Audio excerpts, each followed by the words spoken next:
नमस्कार, मेरा नाम दिव्यम है और आप न्यूजिंग देखना शुरू कर चुके हैं। देश में पहली बार जनगणना 1872 में अंग्रेजों ने कराई थी और ये जनगणना अंग्रेज 1931 तक कराते रहे। अंग्रेज अपनी जनगणना में जातियों से जुड़ी जानकारियों को दर्ज करते थे, यानी जातीय जनगणना कराते थे। देश आजाद हुआ और 1951 में हिंदुस्तान में जब जनगणना कराई गई, उसमें सिर्फ और सिर्फ एससी और एसटी समुदाय की गिनती हुई जाति के तौर पे, यानी अनुसूचित जाति और अनुसूचित जनजाति की गिनती हुई, जिसका संविधान में प्रावधान भी है। देश की राजनीति आगे बढ़ने लगी और सरकार जातीय जनगणना से परहेज करने लगी। सुप्रीम कोर्ट ने भी इससे कहा कि संविधान जनसंख्या को मानता है, जाति और धर्म को नहीं मानता, इसलिए जातीय जनगणना कराना कोई जरूरी नहीं है। और हिंदुस्तान की सरकारें, हिंदुस्तान की हुकूमत, हिंदुस्तान की राजनीति जातीय जनगणना से परहेज करने लगी। फिर दौर आया 1980 का। 1980 के दशक में कई क्षेत्रीय पार्टियों का उदय हुआ। ये तमाम पार्टियां सामाजिक न्याय की राजनीति को लेकर के आगे बढ़ रही थी और इन पार्टियों का जो सरोकार था वो सीधे तौर पे जातियों से था। जातीय उत्पीड़न और जातीय शोषण के सवालों को अपने राजनीति के केंद्र में रखती थी ये पार्टियां और इनके नेता। इन पार्टियों के जो नेता थे वो सारे दलित पिछड़ी समुदाय से आते थे और दलितों पिछड़ों के प्रतिनिधित्व को लेकर के, इनके प्रतिनिधित्व के सवाल को लेकर के ये राजनीति में आगे बढ़ने लगे। उसके बाद 1979 में मंडल आयोग का गठन हुआ, उसकी रिपोर्ट आई, लेकिन 90 में जाकर के मंडल आयोग की सिफारिशों के तहत ओबीसी को 27% रिजर्वेशन मिला और इस रिजर्वेशन का विरोध जम करके पूरे हिंदुस्तान में हुआ। जब इस रिजर्वेशन का विरोध पूरे हिंदुस्तान में हुआ, अगड़ी जाति के सवर्ण समुदाय के लोग सड़कों पर खुद के शरीर में आग लगा के इसका विरोध कर रहे थे।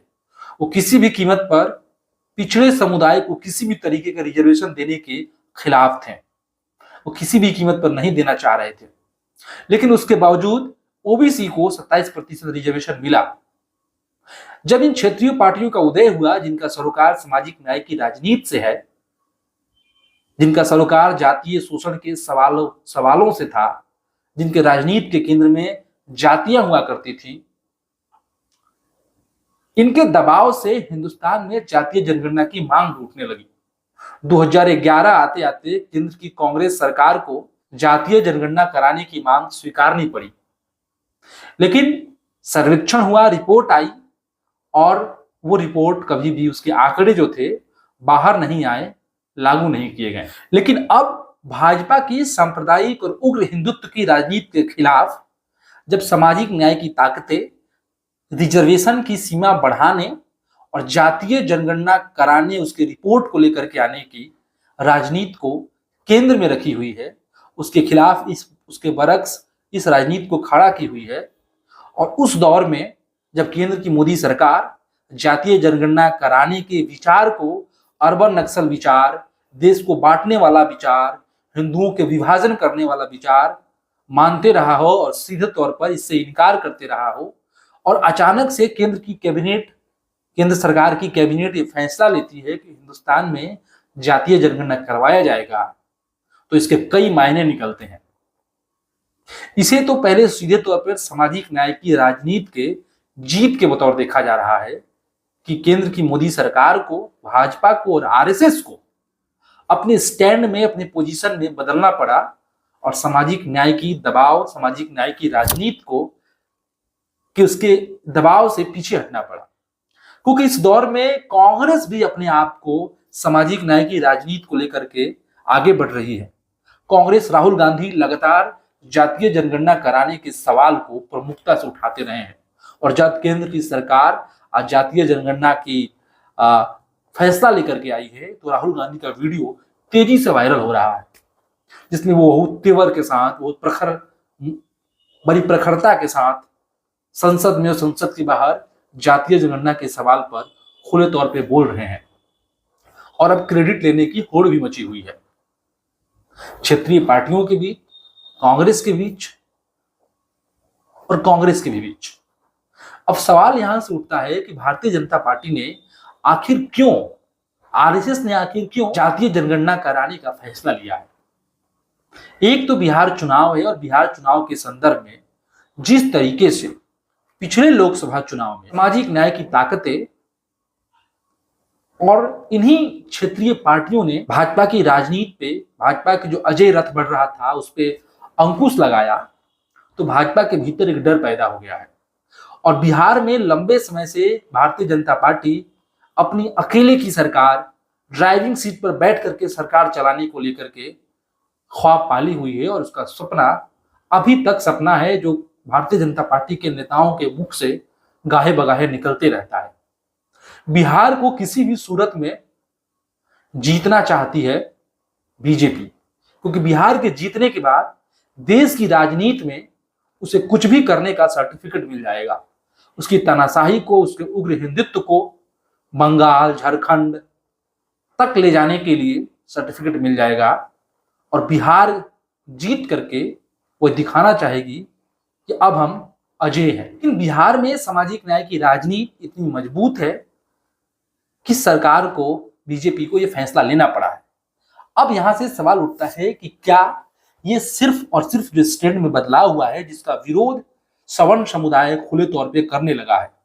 कई सारे टीवी चैनल, कई सारे एंकर, कई सारे पत्रकार जो भारतीय जनता पार्टी के समर्थक थे, जो सोशल मीडिया पर खुलेआम भारतीय जनता पार्टी के इस फैसले का विरोध कर रहे हैं।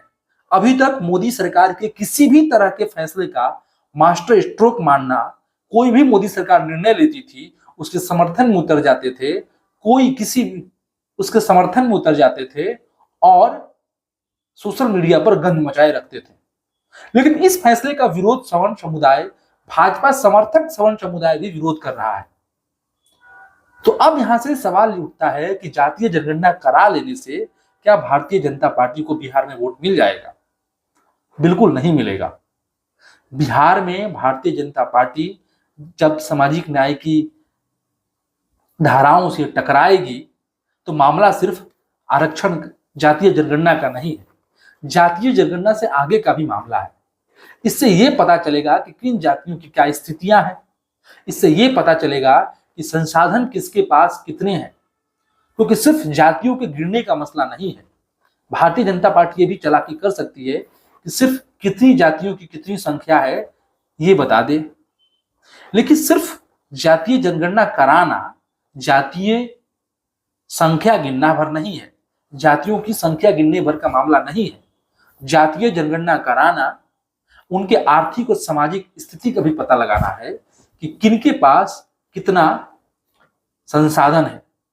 सवर्णों की भी गिनती करनी पड़ेगी और तब हिंदुस्तान के भीतर ये मांग तेजी से उठेगी और ये राजनीति, सामाजिक न्याय की राजनीति एक और कदम आगे जाएगी और ये मांग करेगी कि प्राइवेट सेक्टर में रिजर्वेशन मिले, ये मांग करेगी कि 50% रिजर्वेशन का जो कैप है, जो लिमिटेशन है, इसको हटाया जाए और लंबे समय से जो मांग है कि जितनी जिसकी भागी हिस्से आबादी और उसको उतना हक मिले, उसको लेकर के सामाजिक न्याय की राजनीति आगे बढ़ेगी।